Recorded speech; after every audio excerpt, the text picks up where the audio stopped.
Corona में lockdown आया। Lockdown में स्थिति ये कि आदमी को दो तरह की तकलीफ हुई। एक तो अपन दिन भर घर पर और पत्नी सर पर है जी। और मैंने उससे तंग आकर उसको मायके भेज दी। वो मायके में 2-3 दिन ठीक रही, चौथे दिन लड़ने लगी। अरे मैंने कहा मायके में अपने भाई भतीजों के साथ आनंद रहो, इस तरह तुम्हारा लड़ना मुझे बहुत बुरी तरह खल रहा है। बोले मालवीय जी आप आपत्ति नहीं ले सकते, आजकल वर्क फ्रॉम होम चल रहा है। बहुत अच्छा। वो आलसी आलसी आलसी आलसी आलसी कहते हैं, पूरी दुनिया आलसी कहती है, मैं उतना आलसी हूं नहीं। अच्छा।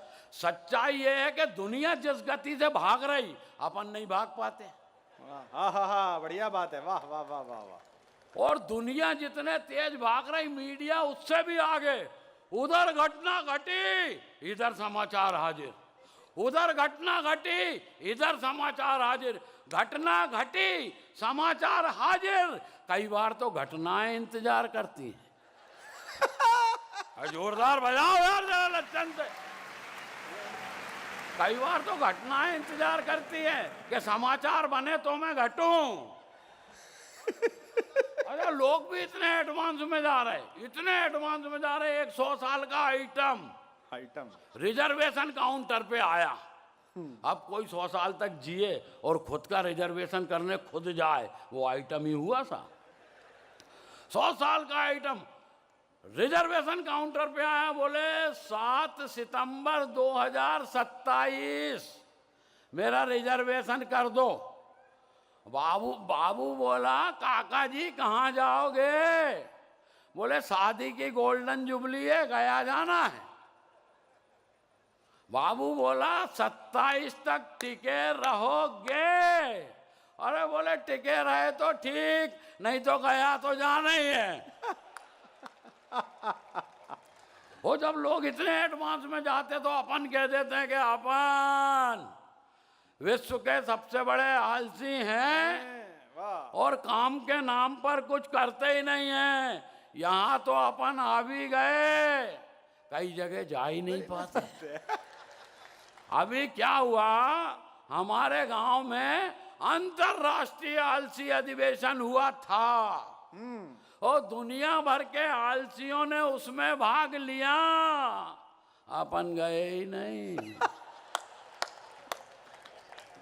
तो भाई साहब किसी ने शिकवा किया ना गिला, पहला पुरस्कार अपने को ही मिला। वाह भाई वाह।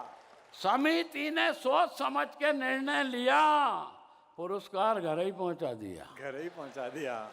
तो जो लोग हमें पुरस्कार देने आए वो हमसे बोले कि साहब आप आलसियों पर कुछ बोले। अपन ने पूरी ताकत लगाकर अपने होंठ खोले और बड़ी मुश्किल से ये बोले भाड़ में जाए यार, कौन बोले। बजना चाहिए यार जोरदार यार। और सवेरे सवेरे चौकीदार दौड़ता आया, बोले साहब आग लग गई है। मैंने कहा मेरे को क्या मतलब? बोले आपके घर में लगी है। फिर मैंने कहा तेरे को क्या मतलब? अवेले तो घुमाते, एक बार तबीयत गड़बड़ हो गई। मैंने कहा डॉक्टर को बहुत दिखाया, वैद्य को दिखाते, वैद्य ने नाड़ी वाड़ी देखी। बोले घबराने की कोई बात नहीं है, थोड़ी सी तुलसी की पत्ती, थोड़ी काली मिर्च, थोड़ी अजवान, इसको रात भर पानी में भिगाओ, दिन भर सुखाओ, दूसरे दिन चूरन बनाओ, तीसरे दिन खाली पेट खाओ, चौथे दिन में ठीक हो जाओगे बच्चा। मैंने कहा वैद्य जी इतना काम करने से तो मर जाना ही अच्छा। एक बार फांसी हो गई सपने में। अच्छा। अरे पीछे वाले सोच रहे हो ही गई होती तो ठीक था। फांसी हो गई सपने में। जज साहब बोले मालवीय जी कोई आखिरी शौक फरमाएंगे? मैंने कहा यस सर, कुंभ के मेले में नहाएंगे। कुंभ के मेले में? बोले यार कुंभ का मेला तो 12 साल बाद आएगा, इसलिए आपकी फरमाइश हमको बहुत ज्यादा खलती है। मैंने कहा आराम से आने दो, अपने को भी कौन सी जल्दी है। अच्छा है। और एक कहावत आपने हमेशा सुनी होगी साहब, जो गरजते हैं बरसते नहीं। हाँ। गरजते हैं बरसते नहीं, गरजते हैं बरसते नहीं, बचपन से सुन रहे। मगर मैं 1 मिनट में सिद्ध करूंगा, गरजते भी हैं और बरसते भी हैं। कि वैसे तो कभी कभी हंसती भी है वाह। और सुबह शाम वो लगाम कसती भी है, और भरोसा ना हो तो जाके बीवी को देख लो, वो गरजती भी है और बरसती भी है। वाह, क्या बात है, वाह। और शादी को 30 साल हो गए साहब, 30 ईयर। अच्छा, 30 ईयर अंग्रेजी में, और हिंदी में 30 साल। आपका लड़का कोई कॉन्वेंट स्कूल में पढ़ता होगा, उसको बुलाना, कहना बेटा 30 तक हिंदी की गिनती बोल के बता। वो नहीं बता पाएगा। और मैं 30 साल से हिंदी में बीवी के साथ रह रहा हूँ, और फिर भी हम वो लोग हैं साहब, हिंदी में हंसाते हैं, गुजराती में गुदगुदाते हैं, वाह वाह वाह। मराठी में मुस्कुराते हैं, और उत्तर प्रदेश में जाके उत्सव मनाते हैं। और शादी को 30 साल हो गए, घर में ऐसे ऐसे जवाब सुनने को मिले कि फीमेल शब्द से नफरत हो गई। और फीमेल शब्द से नफरत नहीं हुई, फीमेल शब्द से नफरत हो गया। गई भी क्यों बोलूं? क्या हुआ, 3-4 दिन पहले यमदूत मेरे घर आया, बोला राजेंद्र मालवीय, मुझे तुम्हारे प्राण चाहिए जस्ट। और मैंने अपनी पत्नी को सामने खड़ी करके कह दिया, भाई साहब लेडीज फर्स्ट। उसे देखकर यमदूत घबरा गया, बोले इसे सामने से हटाओ, मैं इसे देखकर डर रहा हूं। मैंने कहा यमदूत मेरे बाप, मैं इस खतरनाक आइटम के साथ 30 साल से गुजारा कर रहा हूं। बोले तू ऐसे ही गुजारा कर, तेरे को मारने की क्या जरूरत है। अच्छा है, बहुत अच्छा है मालवीय। अरे बोले तू यहीं मर। और अपन यहीं पढ़े साहब, भावनाओं में बह जाते हैं, जाने क्या क्या कह जाते, बाद में समझ में आता मामला बड़ा गड़बड़ हो गया। एक दिन क्या हुआ, मैं घर में ही भावुक हो गया। मैंने पत्नी से कहा सुनो, वो बोली क्या, मैंने कहा इधर आ। बोली क्या बात है? मैंने कहा देखो मैं कवि हूँ, तुम ही मेरी कविता हो, तुम ही मेरी कल्पना हो, तुम ही मेरी प्रेरणा हो, तुम ही मेरी साधना हो, और तुम ही मेरी आराधना हो। वाह। इतनी बात सुन के वो भी भावुक हो गई। अच्छा, बोली सुनो। मैंने कहा क्या? बोली तुम ही मेरे महेश हो,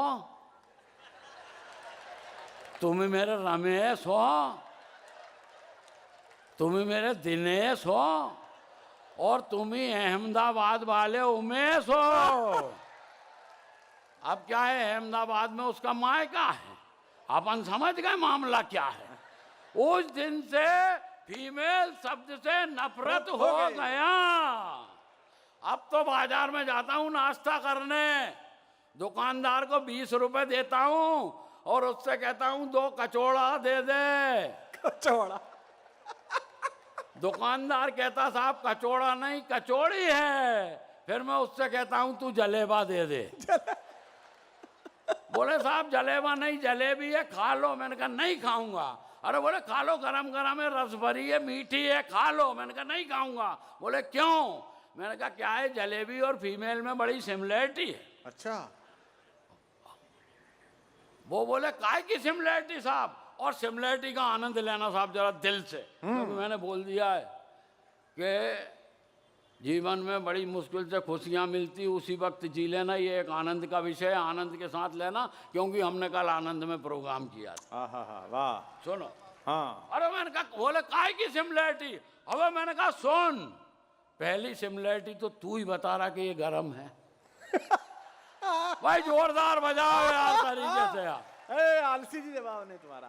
पहली सिमिलरिटी तू ही बता रहा ये गरम है, दूसरी भी तू ही बता रहा मीठी है, और तीसरी भी तू ही बता रहा रस भरी है, और चौथी सिमिलरिटी मैं बता दूं तो फिर आनंद आ जाना चाहिए। अब मैंने कहा चौथी सिमिलरिटी ये कि फीमेल और जलेबी कितनी भी कोशिश कर लो कभी सीधी नहीं हो सकती।